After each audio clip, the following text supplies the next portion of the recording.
name is Kathy, and today I'll be discussing how to use homeopathic remedies on ailments, continuing with muscle, bones, and joint ailments, starting with the letter T.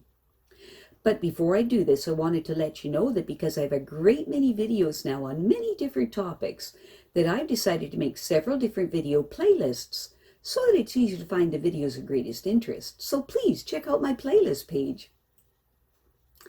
Please refer to my How to Use Homeopathic Remedies video before using the material in this video. I'll be discussing how to use homeopathic remedies on specific ailments, but I've broken these ailments into categories for easier reference.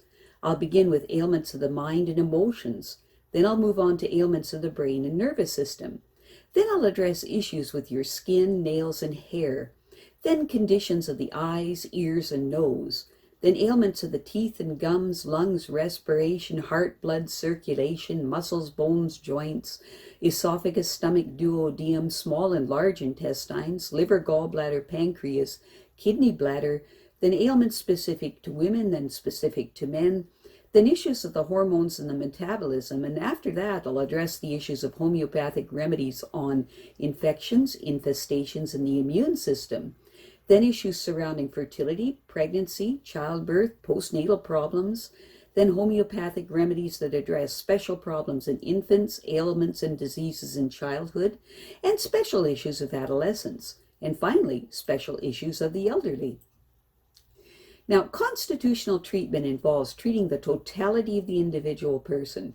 Everyone is a unique individual with a unique physiology that responds to substances differently. In homeopathy, it is recognized that people will react strongly to certain remedies, and as a result of this, they can be loosely placed into different categories called constitutional types. Homeopaths talk of, for example, phosphoric types. These are people who react strongly to phosphorus, or arsenicum album types, those who react strongly to arsenicum album. The belief is that people of one type share similarities in terms of body shape, character, and personality, and the sorts of diseases from which they suffer. As an example, nature-mirror people tend to be pear-shaped, have a dark complexion, be fastidious and rigid in personality, and keep themselves to themselves. They also crave salt and suffer from constipation. As another example, lycopodium types tend to be tall, gangly, and of a stooped appearance, with an anxious expression and a craving for sweets, and a propensity to produce intestinal gas.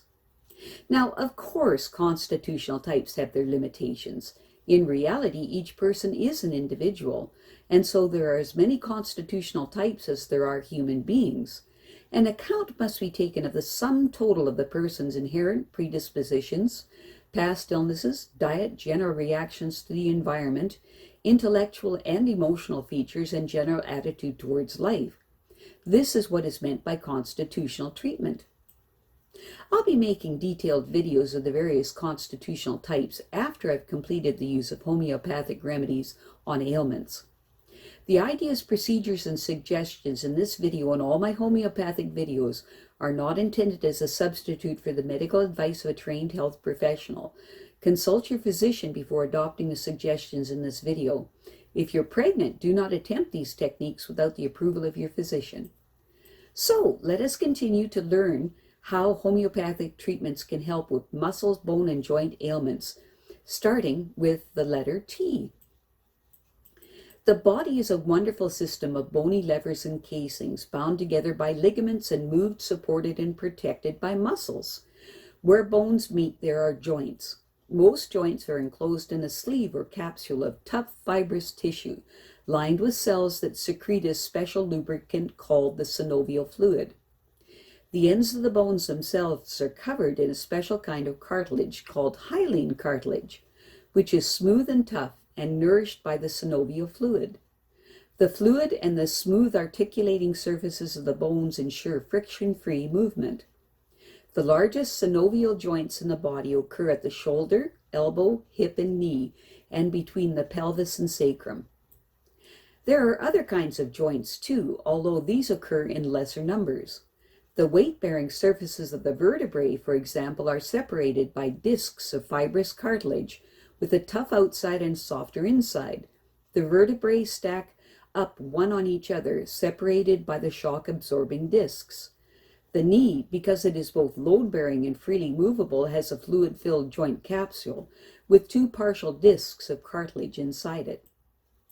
Where muscle tendons cross joints, there are special anti-fraying strictures called bursae, which are small fluid-filled sacs of connective tissue. There are bursae above and behind the knee, at the top of the femur and the humerus, at the back and front of the elbow, and so on. The knee is unique in having a small shield of bone called the patella in front of the joint. Without it, kneeling would be impossible, and the tendons of the quadricep in the front of the thigh would soon wear through or get nipped in the joint as the knee straightened. Every joint in the body has its own range of movement. The shoulder has the greatest, followed by the wrist, the head and neck, then the hips. Healthy ligaments check joint movements, keeping it within stable limits. Healthy muscles, whose inelastic tendons insert into bone close to the joints they move, also keep joints within stable limits. An extramobile joint, therefore, is not necessarily a healthy one. A hypermobile joint in the spine, for example, usually means that other vertebral joints are not as mobile as they should be. If muscles are weak, giving little stability or protection to a joint, the task of stabilizing and protection falls entirely on the ligaments and the joint capsule itself. Unlike muscles, ligaments and joint capsules have no contractile powers. They can only stretch. With traumatic or habitual strain, the joint becomes inflamed, causing stiffness, pain, swelling, and loss of mobility. It may even dislocate, becoming useless because the fulcrum against which the muscle exert their leverage has fallen apart. If trauma is sudden and severe, ligaments tear, tendons rupture or rip away from their bony moorings, muscle fibers break, and bones fracture.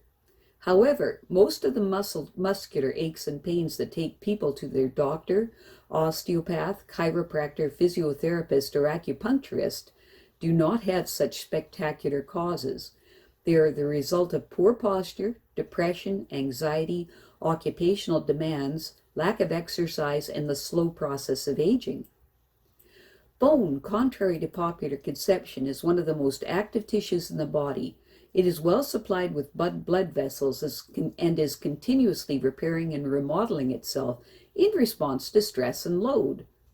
Exercise and sufficient calcium and vitamin D in the diet encourage growth, maintenance, and repair. In fact, calcium is continuously exchanged between the bones and the blood in order to keep sufficient calcium in the blood for nerves and muscles to function properly. In an adult, the manufacture of blood components, red and white blood cells, and platelets is carried out in the marrow inside the vertebrae, breastbone, ribs, pelvis, and the heads of the humerus and femur. Tenosynovitis is an inflammation of the membrane sheath around certain tendons, notably those attached to ones of the fingers and the thumb. As the membrane heals, it may shrink, restricting movement or causing jerky movements known as trigger finger, often occupational in origin. It affects people who do repetitive work with their hands, but occasionally it can be caused by infection. The affected fingers hurt and make a soft crackling sound upon bending or straightening. Orthodox treatment is non-steroidal anti-inflammatory drugs. Specific remedies to be taken every 2 hours for up to 10 doses in acute cases. The affected finger is hot and swollen with stinging pains. Use Apis 30C. If the condition is caused by an injury, use Arnica 30C followed by Ruta 6C. If the slightest movement makes the fingers hurt, use Bryonia 30C. If the affected finger is swollen and movement is more painful after rest and in cold, damp weather, and is eased by warmth and gentle movement, use Rhus Tox 6C. Specific remedy to be taken 4 times daily for up to 14 days if the condition is chronic. If there is no improvement within 14 days, see your doctor. For this, use Causticum 6C. Self-help. Use the affected hand as little as possible. Hot and cold applications will help to reduce the pain. I have a great many videos now on many different topics, and so I've decided to make several different video playlists so that it's easy to find the videos of greatest interest. So please check out my playlist page. Well, that's it for now. To stay up to date with my latest videos, make sure to subscribe to this free YouTube channel by clicking the red subscribe button right below this video. Take care.